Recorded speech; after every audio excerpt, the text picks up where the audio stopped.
Good evening, all. Welcome back to All for United WFC. We're back at home finally against Bristol City this weekend, and it feels a long time. We were just discussing this before we went live. The 4th of September, the 4th of February was the last time we had a game at LSV, so it's been quite a while since we've been back there, but luckily we are back at home this weekend, so talk all about those kinds of things. We're going to start a little bit, obviously, with the cup draw very briefly, because we've not done a show on it since that draw was made. We obviously all made our thoughts known on who we wanted on Monday's show, but we will cover that to start with.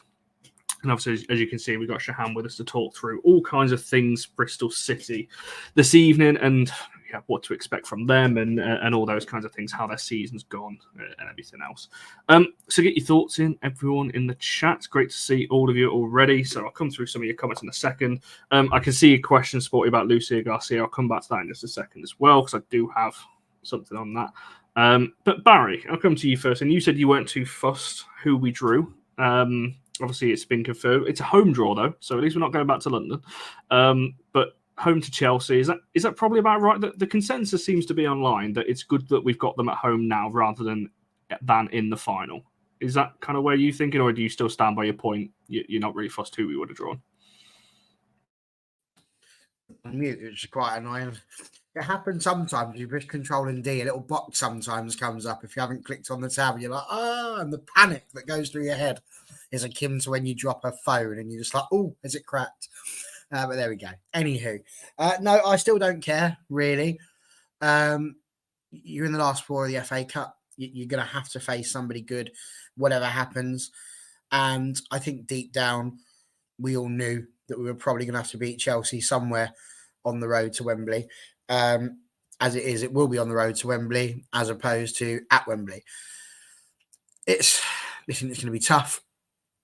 Chelsea are on that, farewell tour for Emma Hayes. That's always a tricky one to try and navigate. They want to win everything so that she can walk away, owning everything.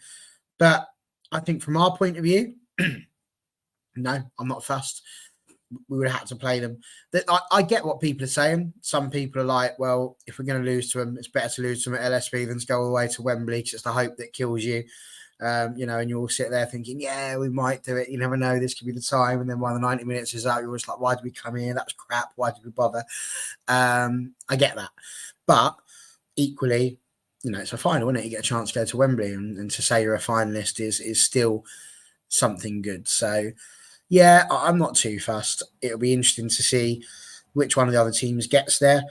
But, yeah, I think for us, Chelsea, they're beatable. They are beatable. We've just got to remember that. And, yeah, it'd be nice. Having them at home, though, isn't always the greatest thing. Sometimes our home games against Chelsea have been worse than our away ones. But, yeah, it'll be good, I think. So, fingers crossed, we have them. And who knows? Could be a good result. And if we beat them, we're the favourites, in my eyes. Oh, we certainly would be if we beat Chelsea. I love that they're beatable, and it's like we still haven't beaten them. They are. I know what your point, but they are because they've lost games. So you can beat Chelsea.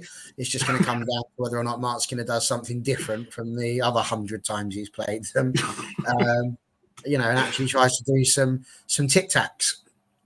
Well, yes, indeed. Well. We'll see what happens. Obviously, we'll do a full preview to this close to the time. But Shahan, obviously, from someone looking at it from more of an outsider point of view, I guess, what's your thoughts on the draw? Because as we just said there, it's going to be a new finalist, whatever happens. And if United do beat Chelsea, it's going to be a new winner of the competition, like full stop. Like, do you think United have got a chance again? Obviously, beating Chelsea at home at LSV, and obviously the other side of the draw as well with Spurs and Leicester in there. I mean, as someone who doesn't really support any of the teams that still remain in the competition and has no particular bias or who I want to win or who to lose, I think it's going to be an interesting round of semi-finals. At least it'll be a home game for yourselves at United. So I don't know whether because I know there's been an impact of like long journeys more recently, at least in the quarterfinals of teams who have been playing over the last weekend and then had Conti Cup quarterfinals a few days before. I think for whenever the United v Chelsea semi-final comes, I'm not quite sure at the moment who I think I want to see that I will win. But yeah, I didn't realize, Connor, as you said, if Chelsea get knocked out in the semi-finals, then there will be a first-time finalist or a first-time winner at least, because of course Spurs and Leicester, who out of them two, will definitely be a finalist for the first time, which I think is showing great progress in a way in the competition. Because if you look at like the Conti Cup, for example, it's always like the same. Well, other than Bristol City, who were in the finalists 4 years ago, the same 3 winners are either Arsenal, Chelsea, or Man City. So at least the FA Cup has some more variety at the moment. No, it's certainly good. Like, obviously, everyone knows my thoughts. If United aren't going to win it, I want to see someone from that other side of Spurs, or I expect it to be Spurs. Not going to lie, and fair play to them; they deserved it. What the new manager Rob has brought in over at Spurs, I think it's been exceptional. And everyone speaks so highly of him over there. I know there's a lot of people in our chat that want him as the next United manager. It's not going to happen because he's never leaving a project midway through. Anyone who hasn't watched his interview with Miriam on the She Scores Bangers, you go and watch that, and you'll see why he's definitely not leaving Spurs anytime soon. So yeah, I'm happy, to be fair. Like Barry said, we were going to get Chelsea at some point. If we'd have won the semi-final, we'd have got Chelsea in the final most likely anyway. So I'm not massively fussed, to be honest. And yeah, I'd rather it be at home. All I wanted, I just didn't want a London draw. I didn't want to be away to Spurs or away to Chelsea. So I'm quite happy the fact that it's up the M6 for me and not down the M40, going down to London. Anyway, moving on to the game. Game on Sunday. Sportsy, I will come back to you. You that much coming down the M40 with me? No. It's just London in general. It's just the south. Absolute liberties that these Midlanders take. It's outrageous. Going down to Bristol to watch the Bristol City United game was fine. That was good. Like, that's about as far. Even though it's kind of in level with London, isn't it? When you look at it on a map, but like that's closer to me because it's on the west side, whereas going down to like southeast, no, just not for people like me. And also we kept losing and dropping points down there, so I'd rather not. With West Ham and Chelsea and Arsenal and Wembley and all those bad experiences down there, so I'd rather not. Yes, Ireland. I think so. I think you're probably right on that one. It's obviously not true because that's why all the tourists come to London. I don't see them wandering halfway around Worcester, do you? Oh, there was a very famous sauce made here once. Oh, you'd be surprised how many tourists Worcestershire gets, especially near the Cotswolds as well. Get a lot of people come over here. I'll have you know. Anyway, so yeah, Sporty, I do see a question about Garcia. I'll come back to that about halfway through the show. Shahan, I'll come over to you. Obviously, last time we played, it was towards the start of the season. Obviously, there was a bit more, I guess, hope on both sides that we would kick on, obviously, for us, push into the top 3 and obviously go far in potentially pushing the league. And obviously for yourselves, clawing away from the bottom. How have you kind of seen Bristol season gone since then? Is it kind of what you expected? Did you expect Bristol City, sorry. Did you expect a bit more, in terms of, what's happened since the last time we played, or is it kind of gone how you thought it might go? Well, I think since our game at Ashingate at the end of November, I think it was, I think the attendance record has not been broken. So congrats to yourselves for, you might as well just say you've kept that record for now. Yeah, I think in terms of the football, I mean, the results have still been pretty close for the most part. I think our last 2 games, again, we played well for certain parts of those fixtures, but then I think, I don't know whether it was like the team started to like miscommunicate or like fall asleep, for lack of a better expression. But yeah, we had some pretty heavy defeats. I mean, at one point we were equalizing 2-2 against Leicester at the King Power Stadium, and then they went to score on 3 more goals. And then Brighton, who I still don't think, no disrespect to them, I still don't think they're a finished product, with Mikey Harrison interim charge. I think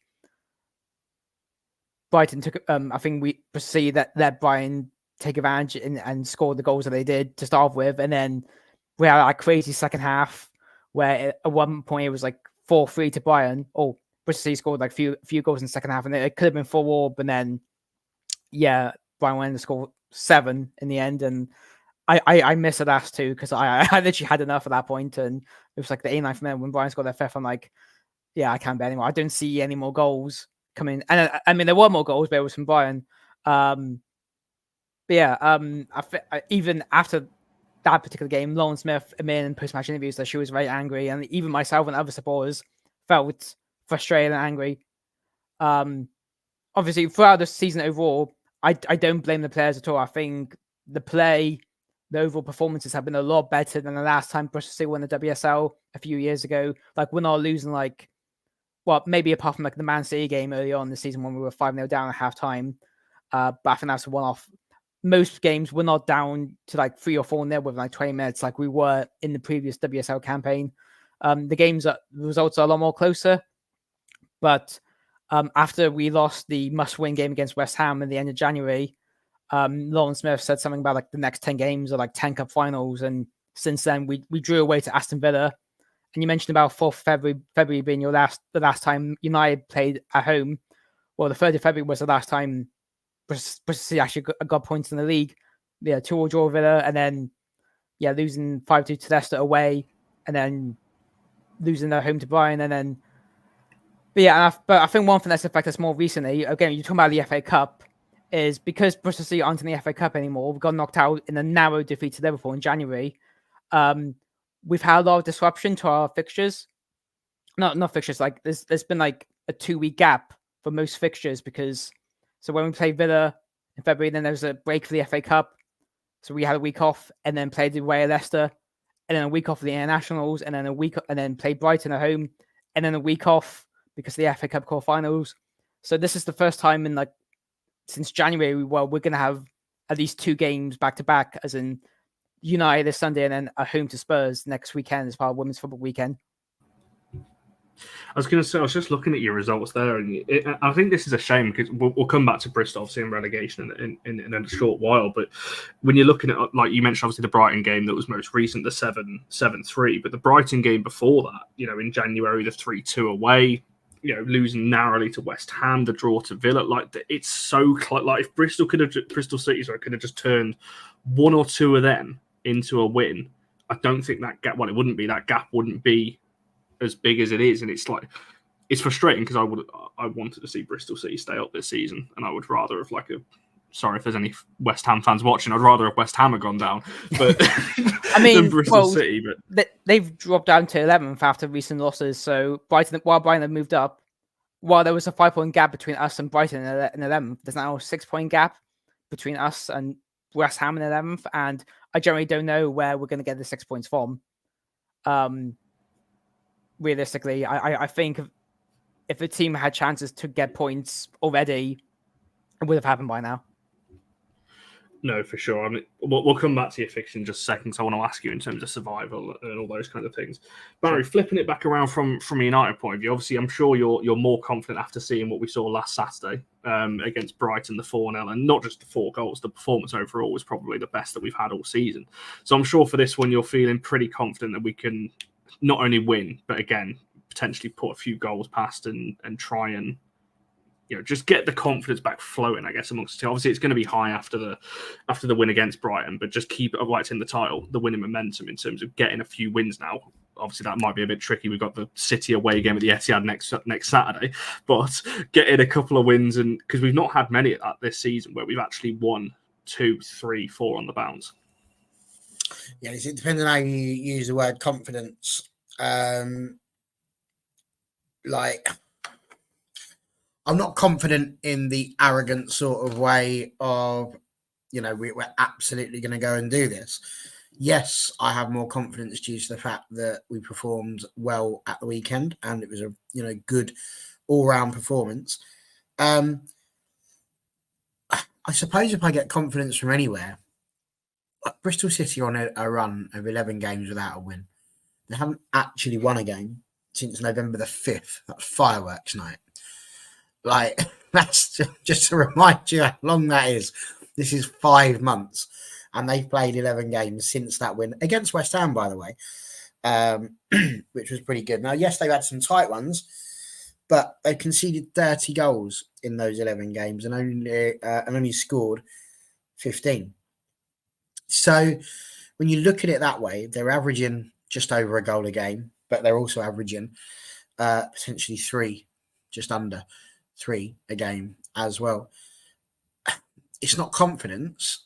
If anything, right now, it's just, I'm struggling to find what the word is. I just don't think there's an excuse to not beat Bristol City. Is like the nicest way I can try and put this out there. You're looking at the statistics and the way the games have been going. It's just unfathomable. You wouldn't walk into this game if you were Chelsea, Arsenal, or City and be expecting to lose. And I think in that same breath, that's exactly where we should be.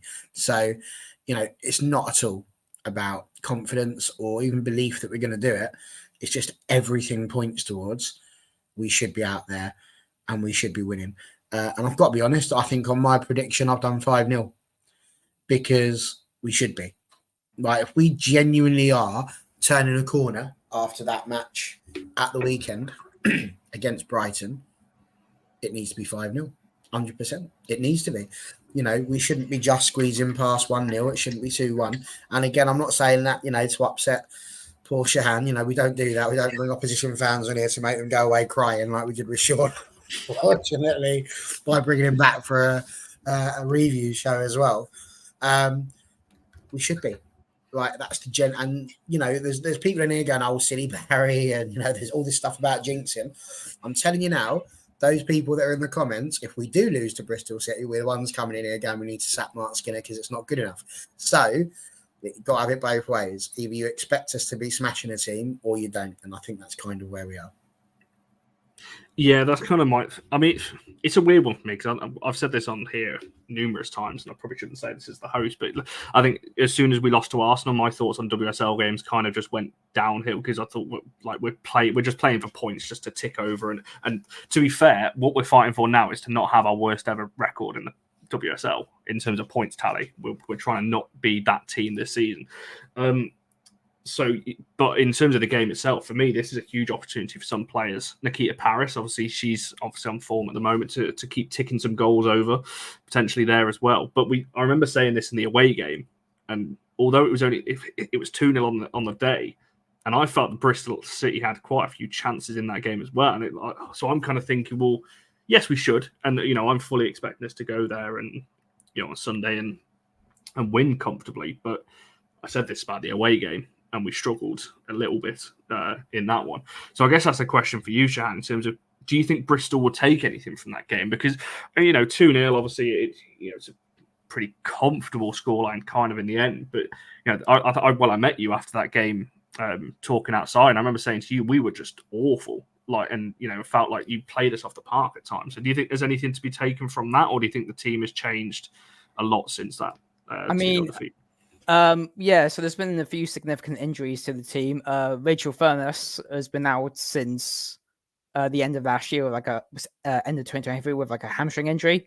I'm not sure when she'll be back anytime soon, but I've heard it's a pretty serious hamstring injury. I just saw on my phone there was a press conference that happened today, and unfortunately I didn't get to listen to it in time before coming on to the show. Otherwise I would have been able to give my input from the press conference that happened today, but I think we still have most of our core key squad.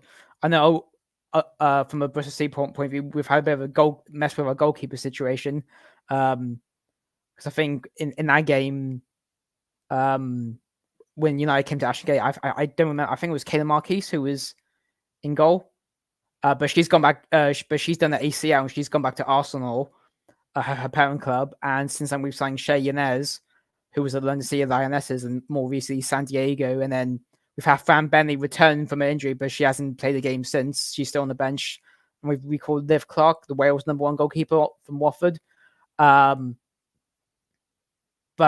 yeah, I think I'm hoping, again, I haven't listened to the press conference yet, but I assume Naomi Lazell, who recently ended up training with the senior England squad during the international break, because she basically in 23s, hopefully she'll be back from her hamstring issue that kept her out for the last game against Bayern. And I know her and Brooke Aspen have been working well together, as I did in previous seasons in the Championship. Obviously, one player you haven't mentioned yet is our top goal scorer, Amelie Testrup, who, despite the heavy losses we've had, is still a constant goal threat, and is probably one of the most popular or the most successful centre forwards that we've had in the club in recent years. I was going to say, I was just checking. So Sean, who Barry mentioned, obviously was on the show, has done has put some things out in relation to Bristol City's potential injuries. So there's concern potentially over Carrie Jones. Had a scan yesterday on her ankle. Might be out for a couple of days/weeks. Lauren Smith unsure. Liv Clark also an injury down for the weekend. Her timeline is unknown. Is the latest that I saw from Shahan earlier on. So yeah, if Carrie's missing, that'll be a big loss because I remember her in that 2-0 game. Playing pretty well as well. So, and it was Clark in goal, I think, from memory. Let me double check that. I think from a Bristol City point of view. Yes, it was. Yeah, it was Liv Clark in that one. Yeah, I mean, sorry, carry on. No, I was just going to mention the strike you mentioned there, 9 WSL goals. And in a struggling team, yeah that's incredibly impressive. Hello to Dan, by the way. That's Dan. He's a Bristol City fan. He's commented. He's watching the show live. So hi Dan. Thanks for watching.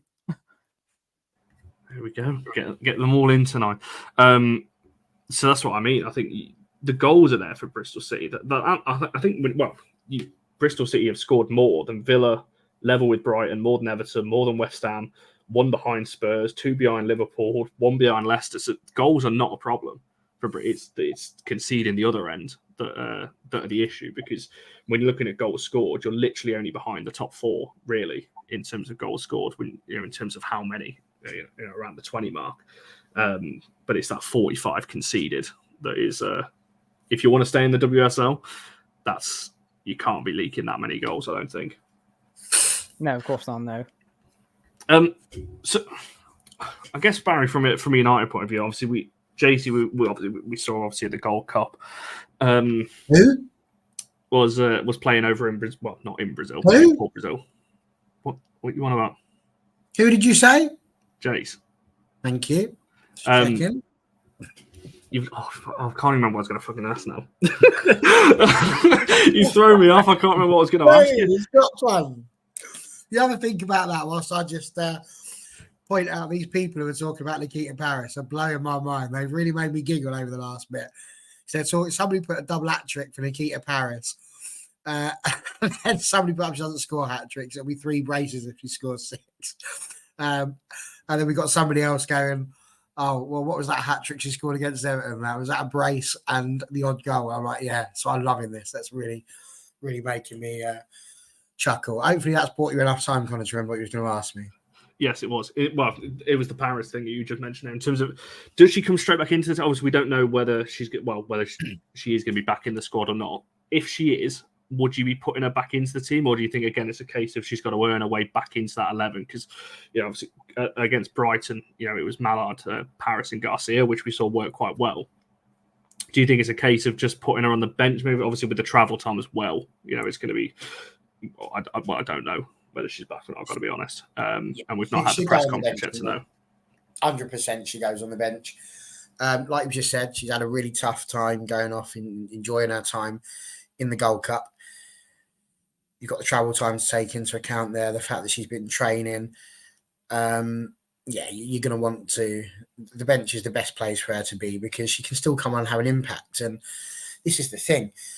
This is why you need strong benches. That's why having someone like Jays and Rachel Williams on the bench makes a difference. We spoke at the weekend about the lack of options up front.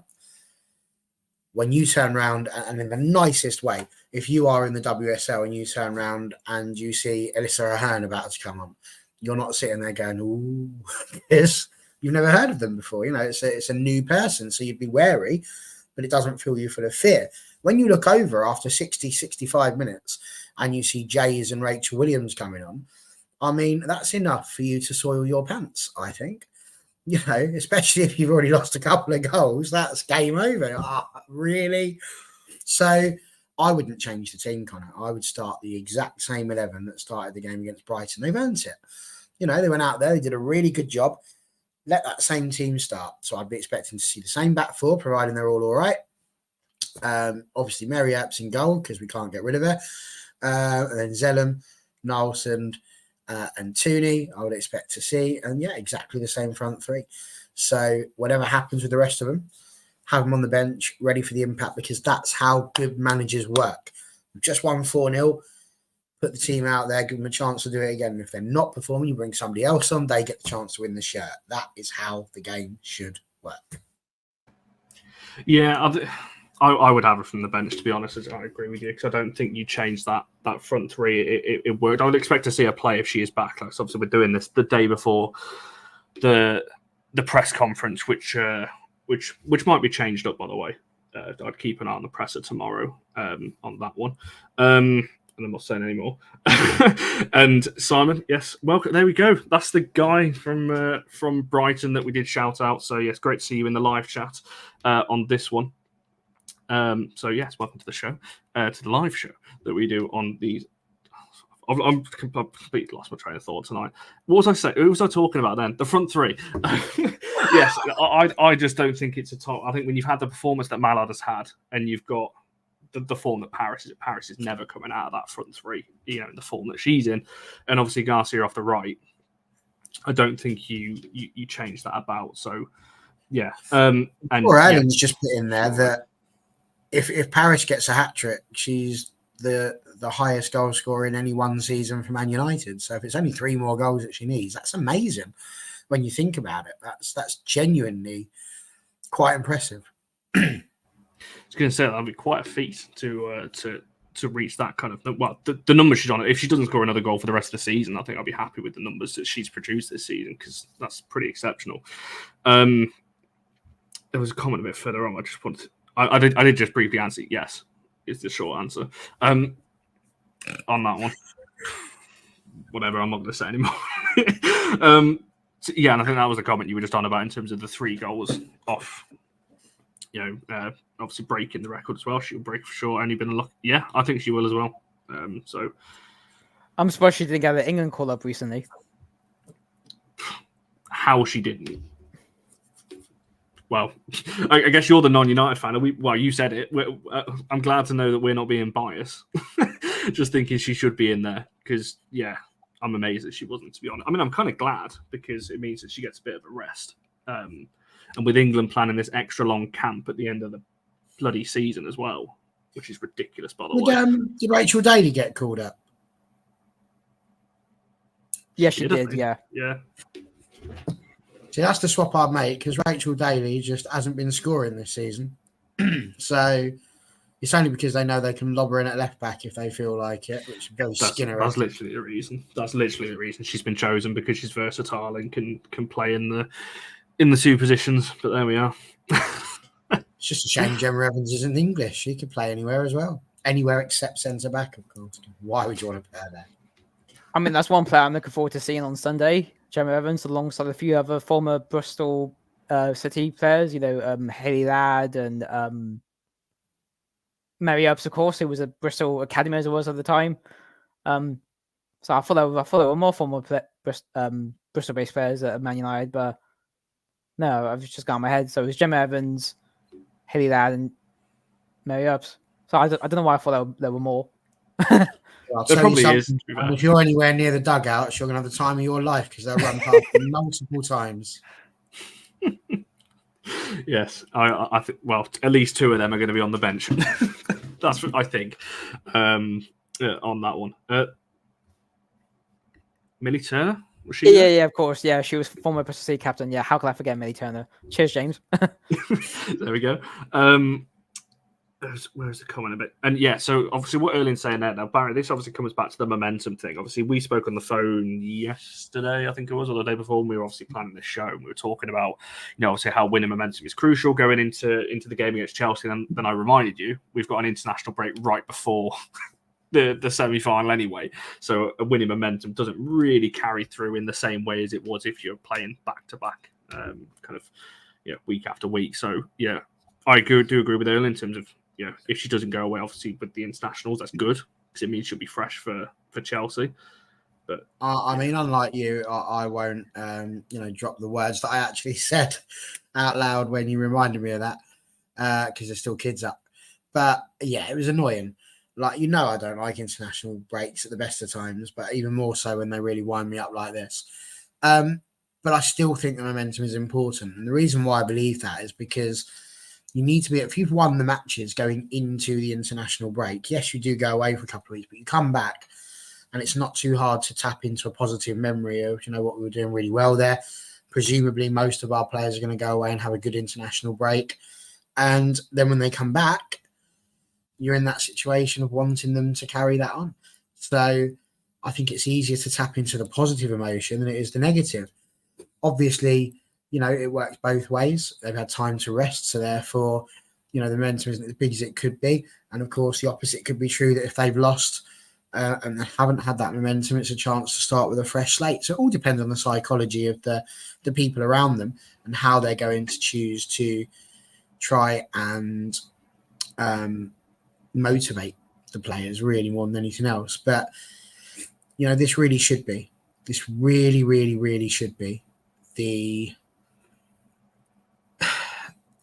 the carrot that they need. They should not need to be sat there being motivated too much. I know that Martin Skinner says that anyway, they don't need motivation. But the FA Cup final, that's it, because we ain't winning anything else. So that's what we've got to go for. No, exactly. I agree with you on that one, which is always good. I like it when we agree. It saves me rambling on.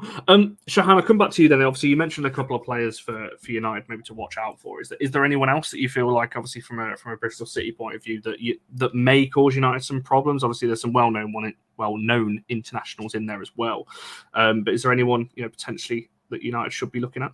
I mean, it depends who's playing on Sunday or who's available, because as I've said earlier, the press conference was happened today and the details were announced very late on before I was able to listen to the press conference before coming on the show today.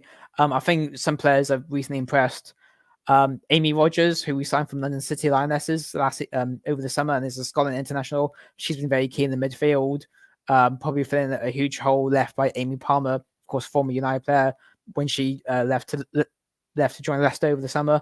Yeah, so she's been really impressive. And I think I said earlier about Laimi Lazel and Brooke Aspen, have been great at the back. Abby Harrison, of course, is still vital as ever, but I mean, she's out with an injury at the moment, so I don't expect her to be fit in time for this Sunday.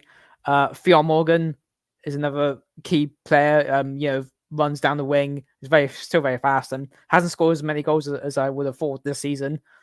And of course, we mentioned about Carrie Jones, but if she is potentially a doubt for the Sunday, then that'll be a big concern. And yeah, I've already mentioned Amelie Testrup. Trying to get other key players. Oh yeah, Jamie Napier, who I think will be back from her suspension after missing the Brighton game due to picking up 5 yellow cards. She's been a great signing for us, and she's been really key in the defense and the midfield.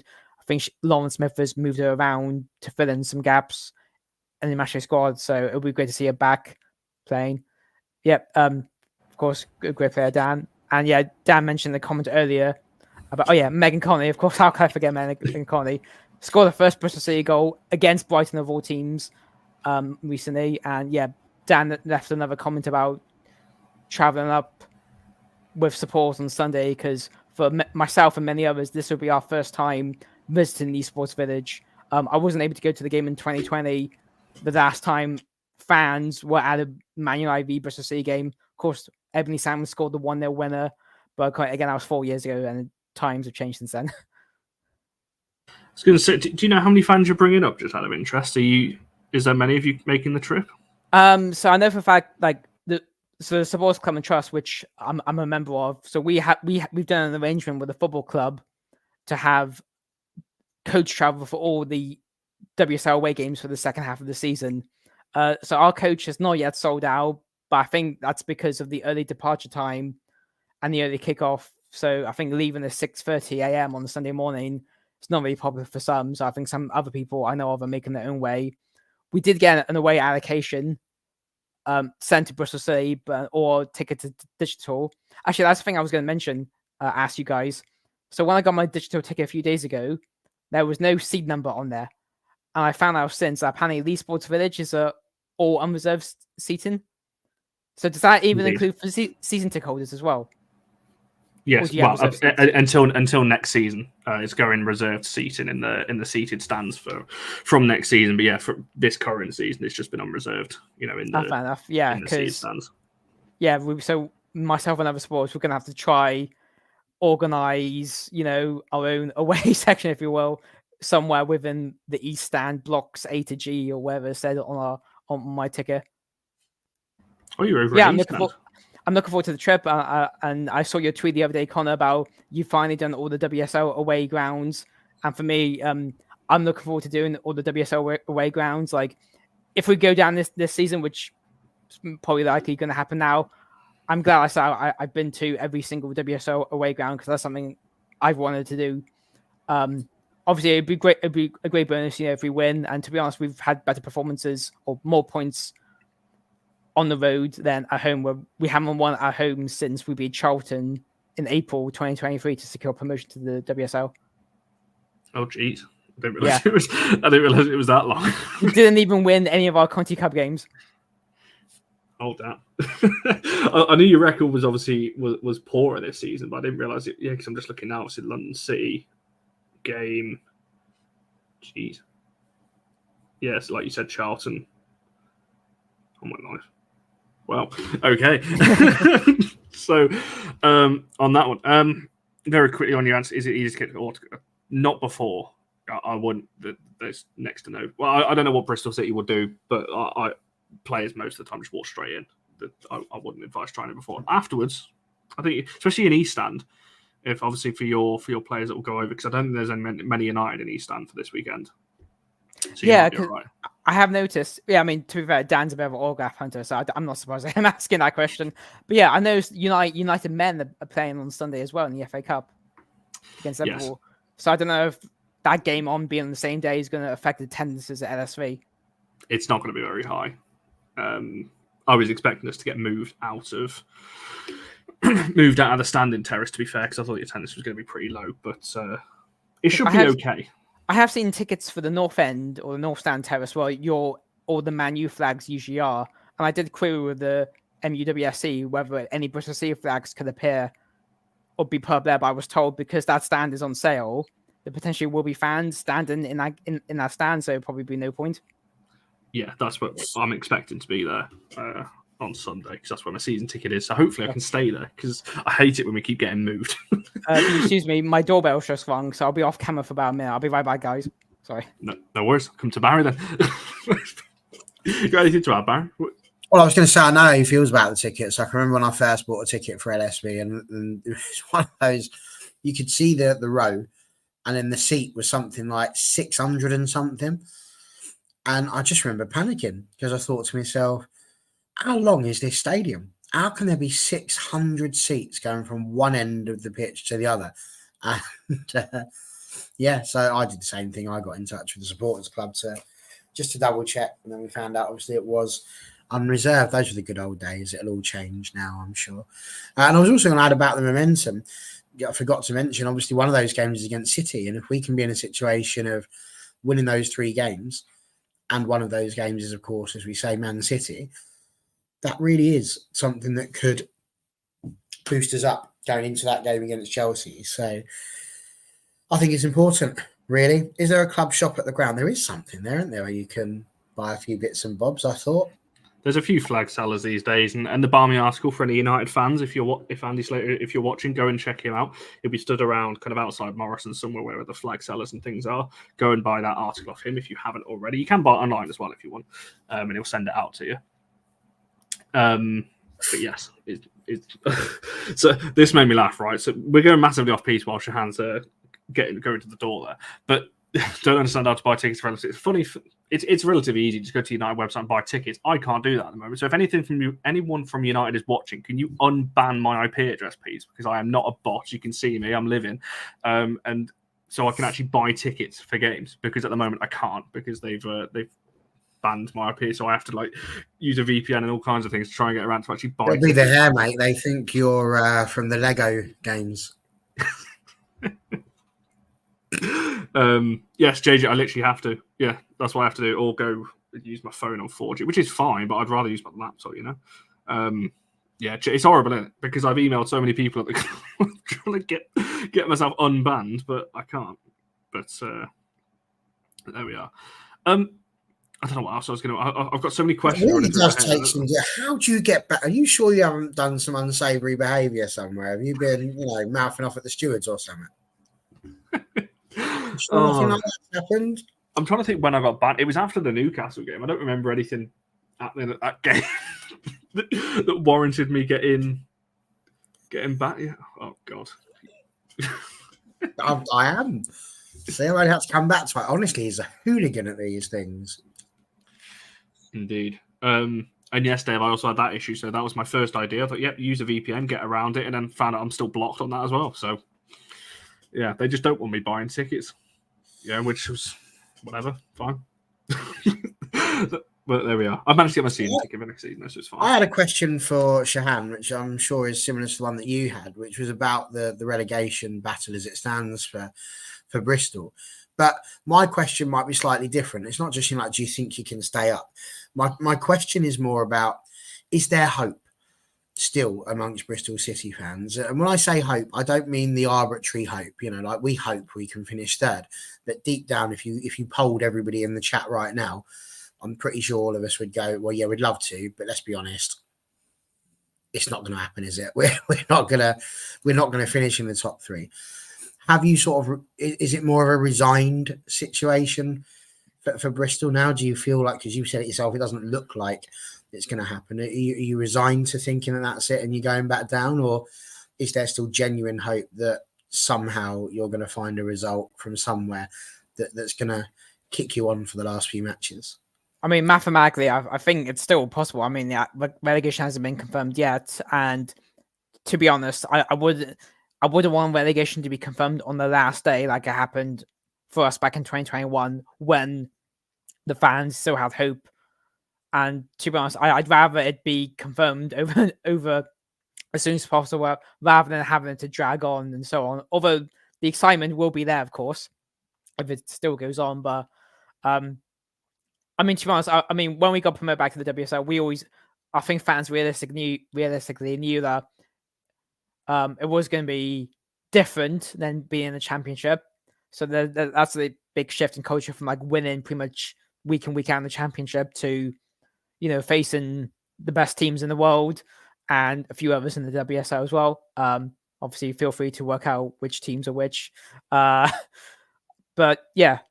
Obviously, we knew for a fact we weren't going to push for like a Champions League spot or at least like mid-table. I think that realistically, like the team was going to go as far as I can. I mean, I don't know what the investment is like because obviously, because I think we're one of the only two teams that aren't backed by a Premier League club.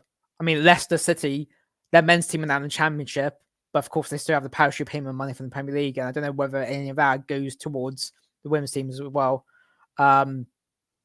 I don't know what the investment has been like overall. I know we did make some good signings in January. I think the biggest one that caused a lot of attention was Lisa Evans from relegation rivals West Ham.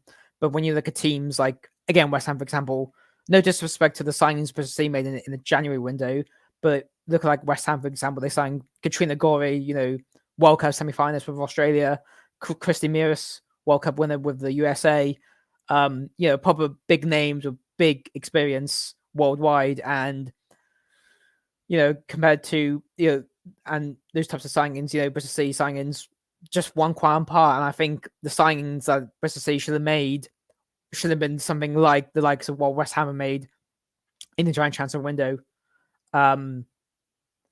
So yeah, and it was more interesting because the chairman of the Bristol City Women's Board is Gavin Marshall, who also sits on the Bristol City Men's Board, and he's involved overall in pretty much everything with Bristol Sport. So Bristol City, Bristol Bears rugby team, Bristol Flyers basketball team, all the men's and women's teams within those clubs.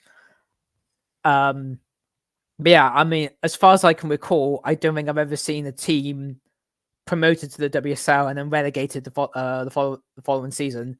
If someone in the comments can confirm if anyone else, like if it has happened to anyone else, but every WSL team I've seen promoted more recently, like Leicester, Aston Villa, Liverpool, Man United, even those teams have all stayed up in the WSL.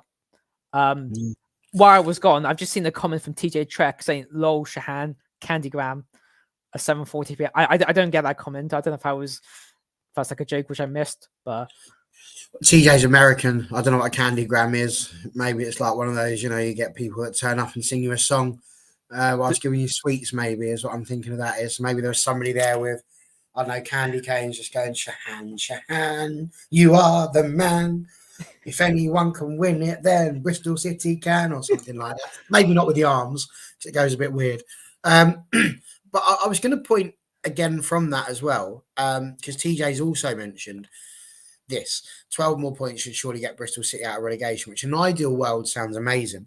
But when you consider that your last 7 games are us, Spurs, Arsenal, Liverpool, Manchester City, Chelsea, and Everton, that's a massive ask, isn't it? Can you see where you're going to get even just the 7 points as it stands? If West Ham lost all of their games, can you see in any of those games something where you think you can get some points to get yourself back into the mix, I suppose? I mean, I'd probably say maybe against Everton, but that's so far away. That's like on the 18th of May, last game of the season. I don't know whether Everton will be dragged back into the relegation race by then.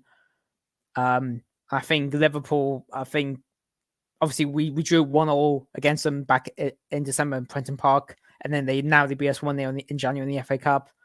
But again, Liverpool, they've been other than losing to Leicester over the weekend in the FA Cup, they've had a good run. So potentially there could be something from there. Realistically, I don't see any. Well, had we still played Arsenal at the end of March before they got postponed because of the Conti Cup final, potentially there might have been something there because, of course, Miedemar was out, and I think they've had a few other injuries at Arsenal. But for whenever that game gets rescheduled, who knows? Maybe those players will be back for Arsenal, for example. But yeah, I mean, 12 points. I mean, to be honest, I'll be happy with 3 at the moment. But yeah, having 12 would be ideal. But I mean, it'll be interesting to see what does happen this Sunday, because I mean, as United fans, obviously, I'm guessing you're more focused on United winning rather than Skinner losing, because I think as an away fan, I think going to an away game, where for a team where the manager or head coach there is disliked by a lot of fans, that will be very interesting to see. Like, I don't know if there'll be protests or, I mean, I'm not encouraging anything, of course. That's purely up to individuals, free to do what they want. But yeah, I don't know whether there'll be protests or like signs or banners, getting Skinner out and stuff on Sunday or other subsequent United games. I think that's going to happen regardless of I think every game. Well, people know my thoughts on here. I don't think he can win the FA Cup. It's not going to change my opinion now, unless I see drastic changes in other areas as well. But yeah, you're going to get that. But I don't think it's going to make, in respect of Sunday's game, I don't think it's going to make too much difference in terms of from a manager point of view. But I do agree with you in terms of like it's just saying you just take 3 points. I think if you beat Spurs at home going into that Liverpool game, obviously then there's a huge emphasis on that. But the thing we're saying all of this, but it's like, yes, Bristol City could pick up 12 points, 6 points, for example, close that gap. You're then relying on the other teams also not picking up points as well along that route. So, Bristol City might go and beat Spurs, but then West Ham might go and win their game, and so on. So that gap, or Everton or Brighton, whoever it is, it's not going to close. You need the other teams to not win as well as yourselves also picking up wins. Yeah, and also, like, again, if relegation, is inevitable and it does happen, based on the current season in the Championship, where unlike previous seasons, there's no clear runner or clear favour for promotion. At the moment, you have like 5 teams in favour. Potentially that could happen next season as well, with the likes of potentially like Newcastle, who pretty much might come up from the National League into the Championship next season. So that'd be more interesting title race. And yeah, I don't know whether I'd see Bristol City, if they do get relegated, will they come back up straight away? Because if you look at Birmingham, they got relegated last season. They potentially could go this season, but I don't know. And Birmingham got relegated 2 seasons ago. And Reading got relegated last season. I think they're still fighting for relegation, but I think they may be safe because of like wins that they've had recently. But yeah, but like I said, to be honest, mainly, I was a fan of the team when they won the WSL, and now I've experienced the Championship. I've experienced the highs and the lows. Like, I'm not so much pessimistic, but I'm just looking forward to the rest of the season and just seeing, overall, I'm pleased with the away days. I've got to meet so many people, even new Bristol City supporters who I would have probably never seen before. And I've got to meet other supporters from other teams as well. So even if we lose, the real winner is the friends I've made along the journey. No, I can echo that. And there's a comment. I just want to get to some of the comments. It kind of tied into what you were just saying. And very firstly on this one, John, that is disgraceful. I've had it shortened down today as well. I don't know if you've noticed, so I should be let in. This Griffey is 2 feet tall, 2 feet tall, 2 feet tall. God, this Griffey is 2 feet tall. He hates Brill Cream. It's not 2 feet anymore. It's shortened down a bit. Or it doesn't look it on camera. This Griffey is 1.5 feet tall, 1.5 feet tall. It doesn't work. And then also Sporty did. It was after the admin heard it. Oh, here we go. Maybe, to be fair, it might be that, and I've just been banned ever since. I mean, are the burgers and cutlery available at LSV? You'd be lucky to get that. They've not quite listened to my request yet. Only does it not have cutlery, it doesn't have burgers. So I mean, so for myself, because it'll be my first time to the LSV, what can Bristol City supporters who may be watching this, like Dan, for example, what can we expect from our first visit to LSV? Like, because we're traveling up on the coach. Some people are making their own way up, like driving by car. Because we have Bristol City supporters based around England as well as here in Bristol. Is there much like facilities or things to do? Like, is there like if you're driving, get there early, because I tell you, when I say the parking fills up by like 2 hours before kickoff these days.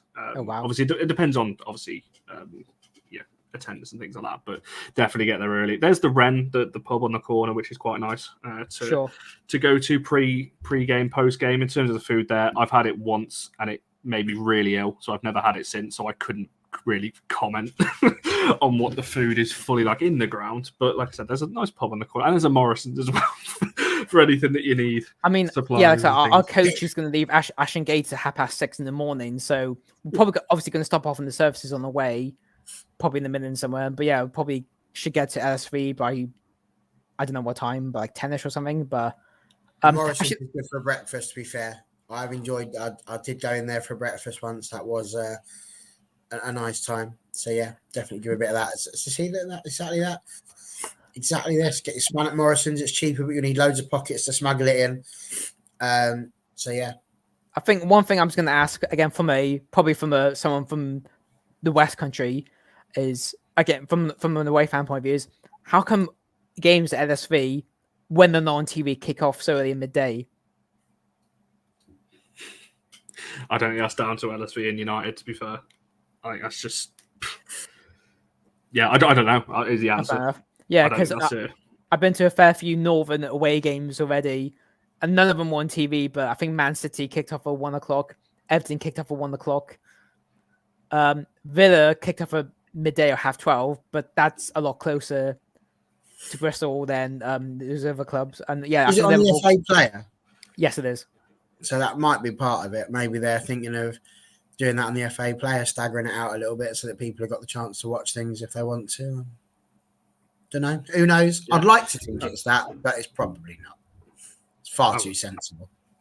Oh, no idea. Ian said there, United's preference is early kickoffs, which is fine. It means I can get home earlier because I don't think I'm doing anything after the game anyway. So it means I can get back potentially. So there's that. But it does mean I have to leave my house. You know, Shahan, you just said there 6:30 for me. It's about 7:30. I think I'll be leaving mine. So yeah, it means I've got an early start on Sunday. Yeah, me too. And great. And I was going to be up for I got busy Saturday watching the Six Nations finale in rugby because there's 3 games back to back, and I think the last game kicks off at 8 o'clock. So yeah, as soon as that game finishes, I've got to have a bit of a sleep for like a few hours and then get up to then get to Ashingay and then get the coach. Indeed. So it will be good regardless. Yeah. I want to come back to, there was a comment I don't think she's in the chat anymore, but Amara did put a comment in. It's worth highlighting. It kind of tied into what you said a second ago about, meeting people and all that kind of thing. And, I know Barry will probably have something to say on this after this, but Amara, honestly, it's, thank us for anything on that front. Everyone who's in the chat now watching us or that will watch this back on replay and things like that, we appreciate all of you for just watching and sticking with us and all that kind of thing. Because, there's people out there, I'm sure, that don't like us, and that's fine. But there's also you guys that watch us consistently that do. Which is amazing. Not just on here, by the way. Someone asked me yesterday in terms of what our community is, whether that's just on YouTube or Twitter or TikTok, whatever it is. It's literally anything. Whether you watch us on TikTok, there's a lot of people I've met through TikTok in the last few weeks, which is amazing. and obviously on here as well. So you got enough to thank us for on that. But we appreciate you coming in. You know, it just shows, you know, opposition fans. We've got one on with us today. You know, Amara's an Arsenal fan. It's great. Absolutely brilliant. I mean, I hope Amara gives her thanks to the guests as well as the All for United crew. But yeah, most of the thanks. You're part of the All for United crew. when you come on shows, you're part of it. Yeah, I think one thing I'm looking forward to, or not being able to do on Sunday, is so one of the chants we have at Bristol City is "Come on, you Reds." Obviously, I can't really sing that because Bristol City will probably be in their black away kit or the yellow third kit. Obviously, if we're singing for the Reds, obviously that will imply singing for United. So yeah, that's one song I want to be able to sing. Yeah, I think just following on from what Connor said there, our community is massive in terms of what it means to Connor, myself, and the other people that jump on, people like Charlie, Jess. You know, we really do appreciate it. We remember, obviously, years ago when it first all kicked off and there wasn't all that much, and it was just a growing community. And, you know, the community changes. Sang's just been mentioned in the chat earlier on, and, you know, it was someone who was on here all the time. He was the original Imari, you know, the opposition fan that came in but had a good laugh, a good joke with us all, and we loved it. I don't know where he is. He's not been well. When I last spoke to him, that was a while ago, to be fair, and I've not heard from him since, but he was never really on Twitter. This is the problem with some of you guys in the chat. You're not on Twitter, so it's difficult to check on you and see how you are because, you know, you can't really message people via YouTube. So, you know, we do like to try and keep in touch with our community to make sure you're all right, because that's what it is for us. You know, this moment, I don't get it as much as Connor, because obviously Connor's a massive celebrity with a massive hairdo. And I'm not, but to have even like just Simon coming up to us and, you know, saying thank you and enjoying the things that we do, it's brilliant. But it's not for us. This whole community is for you. It's for you people that are out there, the ones that are writing in the comments, the ones that watch on TikTok and push the like and subscribe. We're just the facilitators. We're literally a conduit for you guys to come on and have your chat. That's why we let Twilumber come on here and chat absolute nonsense whenever he feels like it. That's why we let Vic come in here so that she can just talk about how good Ella Toon is and, you know, hate on Katie Zeller and all that sort of stuff. And that's why we do it. It's for you guys to come on and have that opportunity. And genuinely, we absolutely love every single one of you. So come on, have your chat, say what it is you want to say, because that's literally what we're here for. So it's great stuff, and we're delighted to have you in. So no, you don't have to thank us, but, you know, just buy us a beer when you see us. No, for sure. And I've gone up to that. Like Ema saying there, you know, saying loads of people, obviously, you know, we've seen you at a couple of games since, which has been amazing. And, you know, if the Dwyers are watching this, you know who you are. I am so excited to see you back on Sunday, being back at LSV. It's like some of my favourite people I've met through doing this thing. So I look forward to having a drink with you after the game and debriefing, hopefully a win on that one. There was a question talking about another channel. I don't like talking about other channels on here, so I appreciate your question, Catherine. I'm not going to go down that route because I don't like just bad mouthing, because that's what it would be. You can get from my tone what I think of that channel. But yeah, I'd rather not go down that route of talking about them on here, because that's just, we don't want to bring up stuff like that if we can help it. You watched, there'll be a video about us in the... we're vegetarian. We don't like beef. There we, I like that.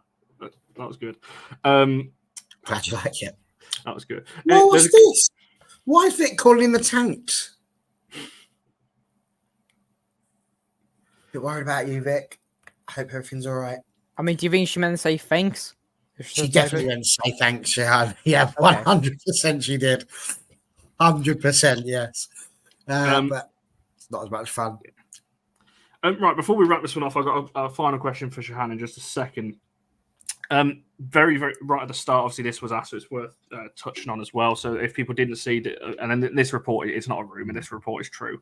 Talk about Lucia Garcia. Obviously we know her contract is up this summer. There was the reported offer is from Mexico this time, but it does say in the article there are lots of other sides interested in her, which is going to happen. She's out of contract, she's free, you know, she's a good player, so there's going to be interest there.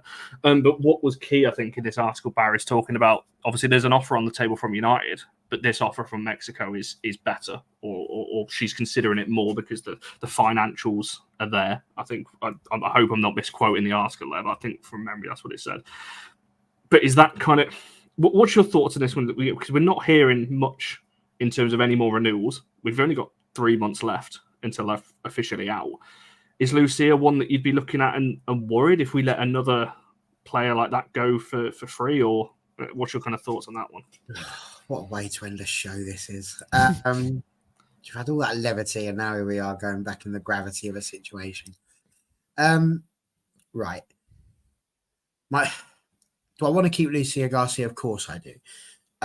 If somebody's decided they're going out because they want to get more money, I can't really argue with that either. You know, the women's game at the moment isn't a situation where money is flying around. You know, you can make a living out of it, but it's not like the chaps where they're going to get life-changing amounts.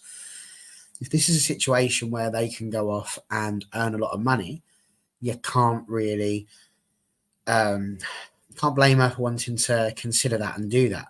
Now, our point would then be, well, do we as a team decide to match that? And I think this actually opens up a very interesting conversation, perhaps a conversation that would expand a bit further, which is, do we want that? Like, there'll be people that we say and just give her what she wants. You know, we've got to keep our players. I can already see things there. You know, we're losing our best players because of penny pinching charlatans. And you might be right.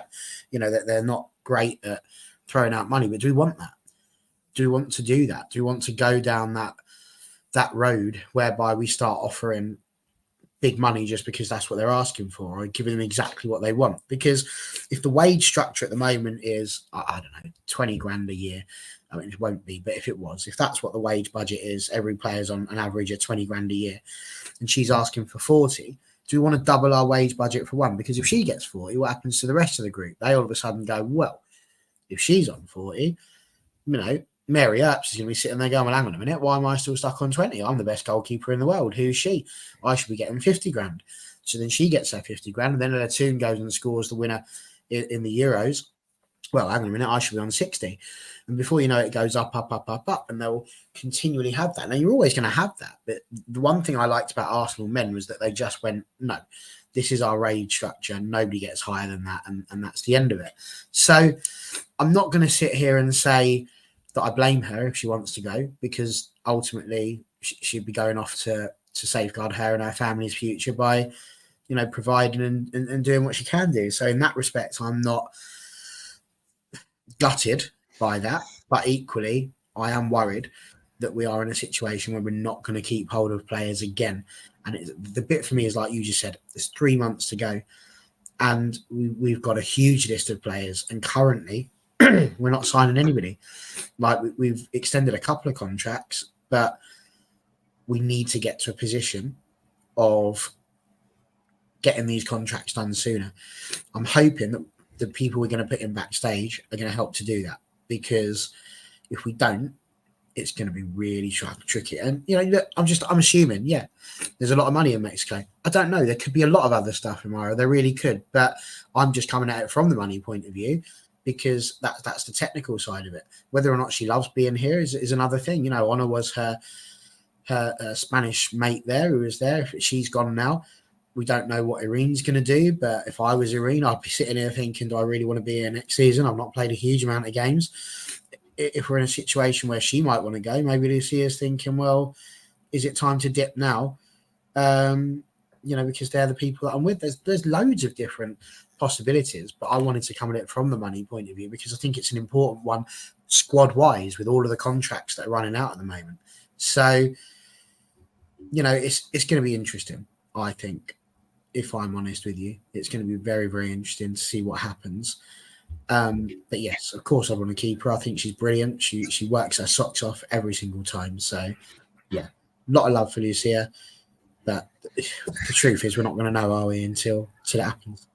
Yeah, it's as I understand by this summer's massive for the club, because it's not just Lucia, there's other players, and, you know, obviously it's been referenced, like the Athletic article, which is also true as well. I don't need, you know, this is stuff I'd heard for a long time before that article even came out, but it's, yeah, I'm a little bit worried, because she doesn't want to leave. I think that's the problem. We've got players that don't want to leave, but then equally, if you're getting offers and you don't feel the club's going in the direction that you want it to be, you're not going to stay. Like, as much as you want to stay, you got to think about your own career. She's 25 now.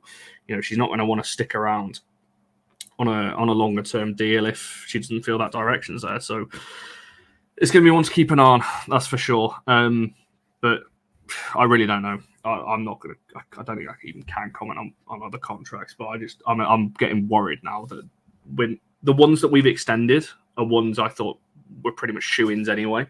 They were not players I was worried about. We've got players coming up to the end next summer with Maya, Jade, Grace, Millie. This summer you're looking at Zell, Keats, Mary, like these types of players. Yeah, it's a little bit worried, but we live in hope, as Barry said, potentially with a potentially new people above. James asking about Maya's extension. It's next year. Her contract runs out. As of yet, she's not agreed anything, so we've got to wait and see.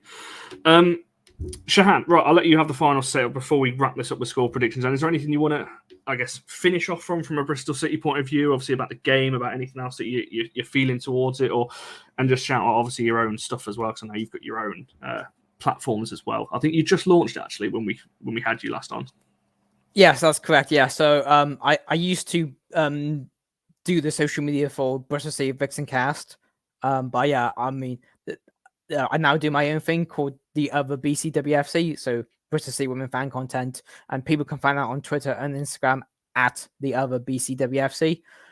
It's mainly just some of the similar social media stuff I used to do for the Vixen Cast, but yeah, the Vixen Cast is a podcast run by DM Withers and Nat Brown, who unfortunately can't make the game this Sunday, but they're two of the noisiest supporters that I've met at Bristol City Women. So I'm just getting messages from the WhatsApp group I'm in. Apparently, there has been updates or stuff they mentioned from the press conference that happened today. Apparently, they say I was going to be out for a few more weeks, and Liv Clark has picked up an injury, as your friend Sean said earlier. You mentioned earlier about Lucia Garcia and being out of contract this season, potentially going to Mexico. I didn't hear about that myself until you guys mentioned it just now. Thankfully, at Bristol City, a lot of our key players are on contract until the end of next season.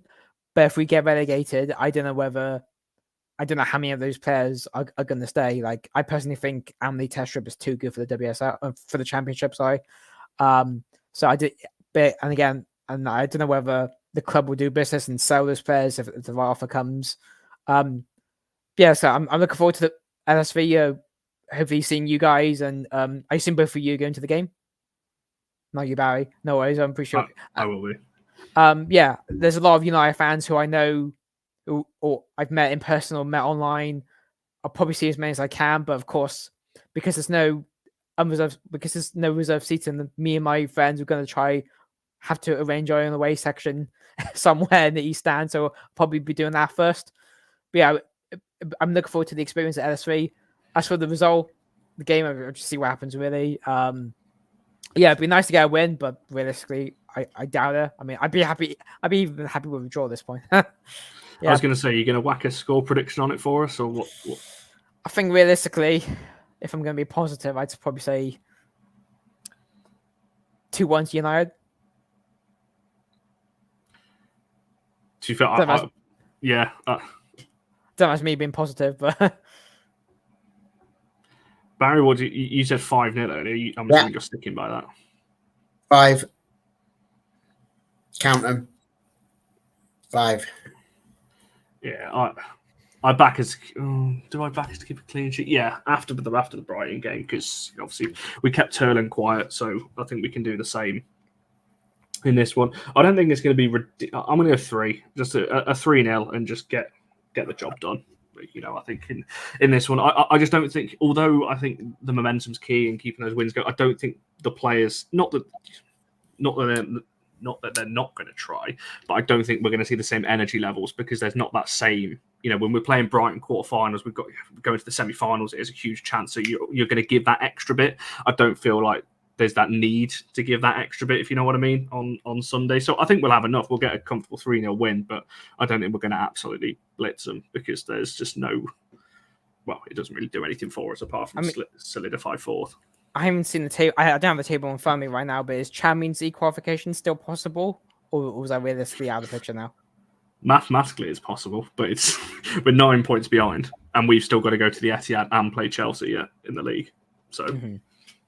Yeah, I don't think so. I don't think we're getting in there, which is a shame.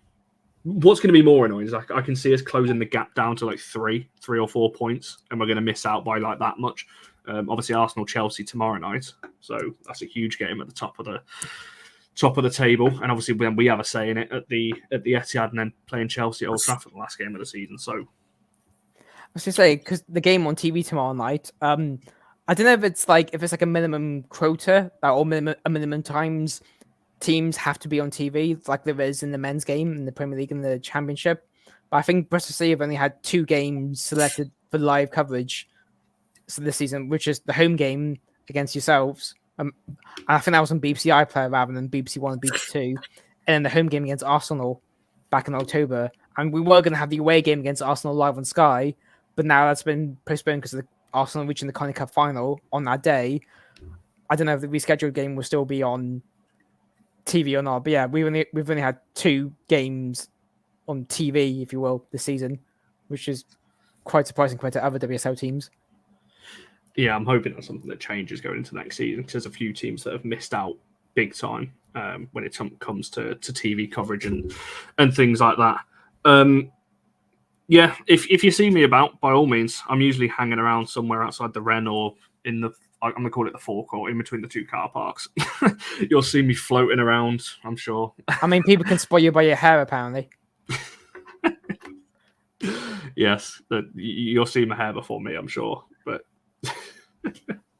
I'll be about. So yes, do come up and say hello. And that goes to anybody. If you do see me about, it's been really good meeting quite a lot of you at the last couple of weeks. So yeah, we are nice. I can assure you of that. Yeah. I'm hoping to see as many people as I can before or after the game. Obviously, after the game, I'm probably going to have to head back to the coach, back to Bristol. Yeah. So I'm sure we'll sort something out. I'm sure at the weekend. Right, we'll wrap it up there, Shahan. Thank you so much for coming on and everything that. Obviously, make sure you're following Shahan and all the things that he's mentioned towards the end of the show there. I'll put it in the description so it's easy for people to find. From an All for United WRC point of view, we'll be back obviously on Monday talking about the game, 7 o'clock. We believe Charlie should be back for that one, which is great because obviously we did miss her on Monday, so that is going to be great to see.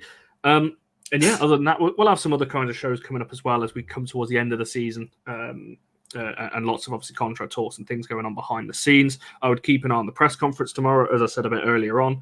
I think that's going to be an interesting one, so keep an eye on that. Make sure you like the video, subscribe, come and follow the TikTok and the Instagram at All for United WFC, and we shall see you guys in the next one.